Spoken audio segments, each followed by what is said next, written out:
दोस्तों कई बार ऐसे भी होता है जब हमारा एग्ज़ाम तो गज़ब का होता है लेकिन उसका रिज़ल्ट अच्छा नहीं आता, हम पास नहीं हो पाते हैं, फेल हो जाते हैं। अच्छा, एग्ज़ाम के बाद रिज़ल्ट का अच्छा ना आना या हमारा फेल हो जाना ये एक अलग मैटर है, लेकिन दूसरा मैटर काफ़ी इम्पोर्टेंट है। हमें लगता है कि बहुत बड़ी गड़बड़ी हुई है, रिज़ल्ट में फेयरनेस नहीं है, सेटिस्फेक्शन नहीं हो पाता है हमें रिज़ल्ट से, और हमें लगता है कि भैया हम अपनी कॉपी को देखना चाहते हैं, सब कुछ क्लियर हो, हमें हमारी कॉपीज़ दिखाई जाएं कि आखिर हम फेल हुए तो किस रीज़न से। क्योंकि जब हमने एग्ज़ाम दिया था तो बहुत गज़ब था, हमने सारे क्वेश्चंस अटैम्प्ट किए, सारे सही किए, घर आने के बाद हमने चेक भी किया, चेक करने के बाद हमें लगा कि भाई बिल्कुल सही है, लेकिन रिज़ल्ट अच्छा नहीं आता। तो कहीं ना कहीं एक जो मायूसी है वो आ जाती है और हम कहीं ना कहीं डीमोटिवेट भी हो जाते हैं। तो ऐसी कंडीशन में हमें क्या करना चाहिए? अगर आपके साथ कुछ ऐसा हुआ है तो इस वीडियो के साथ एंड तक बने रहें। दोस्तों, एग्ज़ाम के बाद रिज़ल्ट देखना या सब कुछ क्लियर रहना ये हमारा राइट है, और अगर इस राइट में या इस हमारे अधिकार में कुछ भी गड़बड़ी लगती है तो हम इसके लिए आवाज़ उठा सकते हैं, हम इसके लिए बहुत कुछ कर सकते हैं। एक मैसेज मैं आपके साथ शेयर करूंगा, उसके बाद हम आगे बात करेंगे। यहाँ पर एक बच्चे ने एसएससी को लेकर के सवाल उठाया है। सर, मैं अपनी एसएससी की 21st सेंचुरी डोमेन की एंट्रेंस एग्ज़ाम की पेपर निकलवाना चाहता हूँ, रीचेक कराना चाहता हूँ। इसी तरह का एक और मैसेज मैं ढूंढ रहा था, मिला नहीं मुझे। एक दो मैं बच्चों के और मैसेज थे जिन्होंने लिखा था कि मैं एसएससी पर केस करूँगा। मुझे लगता है कि एग्ज़ाम बहुत बढ़िया था लेकिन अच्छा नहीं हुआ। एक बच्चे ने लिखा था कि गवर्नमेंट फेयरनेस नहीं कर रही है, गवर्नमेंट ने इस बार एसएससी ने प्राइवेट स्कूल के बच्चों को कम लिया है और सरकारी स्कूल के बच्चों को ज़्यादा लिया है, जबकि जो रूल था वो 50-50% का था। पहले ही क्लियर था कि भैया 50% सरकारी स्कूल से निकलेंगे और 50% प्राइवेट स्कूल से निकलेंगे। तो इस नियम के अनुसार तो सब बराबर होना चाहिए। एक अपने चैनल पे एग्ज़िट पोल भी मैंने डाला था जहाँ पर मैंने बच्चों से जानना चाहा कि जिनका सिलेक्शन क्वालिफाई हुआ है उस पर सरकारी स्कूल के बच्चे कौन हैं और प्राइवेट स्कूल के बच्चे कौन हैं, तो उसका भी जब आप स्क्रीन पे देख पाओगे ये इसका रिज़ल्ट है। तो यहाँ पर भी हम देख पा रहे हैं कि जो सरकारी स्कूल का रिजल्ट रेशियो वो ऊपर है और परसेंटेज प्राइवेट स्कूल का कम है। तो अब क्या करना चाहिए?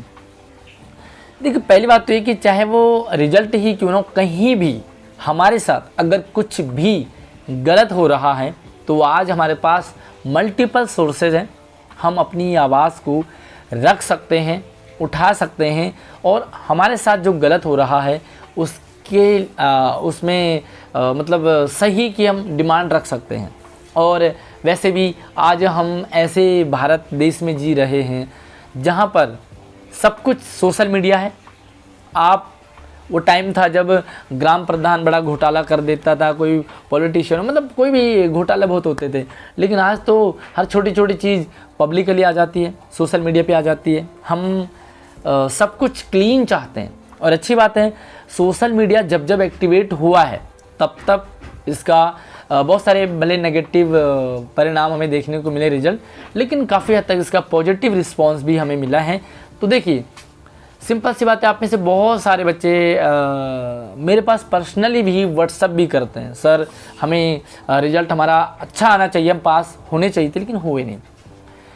सबसे पहला तरीका तो यही है, क्योंकि एसएससी की अगर मैं बात करूँ स्पेशली, तो एसएससी का तो कुछ भी मतलब पब्लिकली नहीं है, क्लियर नहीं है, क्योंकि यहाँ पर मेरिट लिस्ट आती नहीं है, यहाँ पर कट ऑफ आती नहीं है।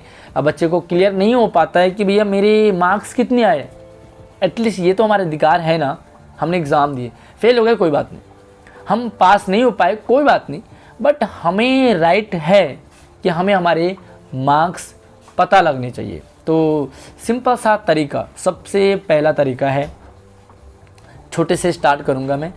आप ट्विटर का सहारा ले सकते हैं और ट्विटर पे आप पूछ सकते हैं डिपार्टमेंट से, विभाग से, या जहाँ भी आपको लगता है गलत हो उससे, कि आपने इस तरह के एग्ज़ाम में इस तरह का रिजल्ट दिया है जिससे कि हम संतुष्ट नहीं हैं, कृपया हमें क्लियर करें कि आखिर सही क्या है।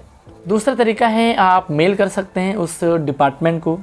फॉर एग्जांपल के लिए एसएससी की बात करें तो एसएससी को आप मेल करें, डीओई को मेल करें कि भाई जो आपने रिजल्ट डिक्लेयर किया है उससे हम संतुष्ट नहीं हैं, कृपया आप बताइए कि किस बेस पर कैसे कैसे रिजल्ट डिक्लेयर किया है। देखिए, दूसरे लोग पास हो गए हैं, दूसरे लोगों के अच्छे नंबर आए हैं, वो हमारा मैटर नहीं है। हमारा मैटर तो ये है कि हमारे नंबर कम क्यों आए हैं, कैसे आए हैं, हमारे कितने नंबर आए हैं, हमें दिखाए जाएं। तो आप मेल का सहारा ले सकते हैं। अच्छा, ट्विटर की मैं बात करूं तो ट्विटर क्या है ना, एक पब्लिक प्लेटफॉर्म है। यहाँ पर सारे के सारे पॉलिटिशियन हों, सारे के सारे अधिकारी हों, डिपार्टमेंट के हो, अपोजिट के हो, सारे लोग यहाँ पर होते हैं, पब्लिक होती है।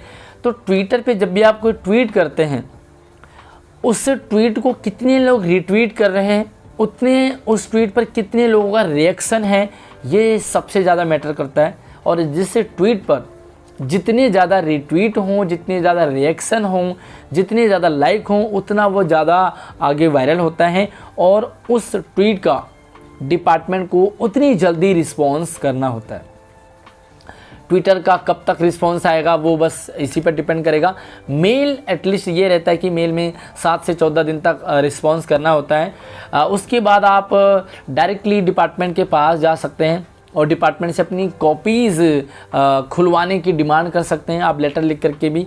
अगर लेटर का सही रिस्पॉन्स आपको नहीं मिला तो उसके बाद आपके लिए जो चौथा ऑप्शन होता है वो होता है RTI।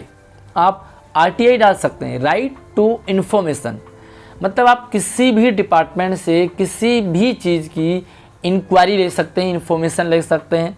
तो आप एसएससी को या डीओई को, दिल्ली एजुकेशन डिपार्टमेंट को आप उस पर RTI डाल सकते हैं। RTI का मतलब ये होता है कि आप जानना चाहते हैं कि ये चीज़ कैसे है या कहाँ से आई है।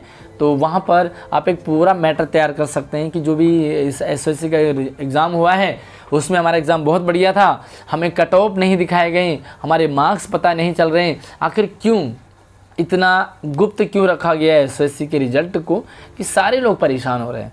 और ऑब्वियसली परेशानी वाली बात है, जब रिज़ल्ट नहीं आता है तो बच्चा डिमोटिवेट हो जाता है और नेक्स्ट टाइम के लिए वो अच्छा करने की सोचने से पहले वो ये सोचता है कि शायद मेरे बस की नहीं है। तीसरा जो स्टेप है वो है फिर केस करने का।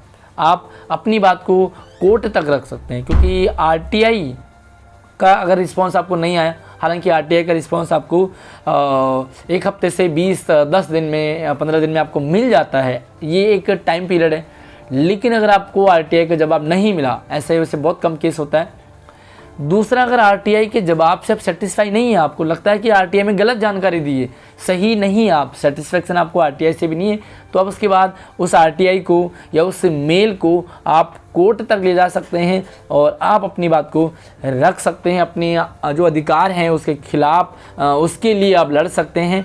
और क्या लगता है बाकी आपको, किस डोमेन से आप सेटिस्फाई नहीं है, या आपको क्या लगता है कि किस चीज़ में फेयरनेस नहीं है, कहाँ गड़बड़ी हुई है? हालांकि जहाँ तक संभव रहता है, मैंने अभी तक जो देखा वो सब कुछ सही ही देखा है, मतलब एसएससी का सब कुछ ठीक ही है। क्योंकि रिजल्ट देरी से आ रहा है उसका अलग मैटर है, लेकिन जो तरीका है वो सही है। मतलब वही बाकी आपको देखो, पब्लिक ओपन पब्लिक हैं, अपने विचार अपने बात रख सकते हैं। बाकी यार इस वीडियो को शेयरिंग कर दो और हमारे चैनल से ज़रूर जुड़ के रहिए। आपके लिए सारी जो इन्फॉर्मेशन है वो सारी हम आपके साथ शेयर करते रहेंगे। चैनल को सब्सक्राइब जरूर कर लेना। अगली वीडियो में मिलते हैं, तब तक आप अपना ख्याल रखिए। जय हिंद।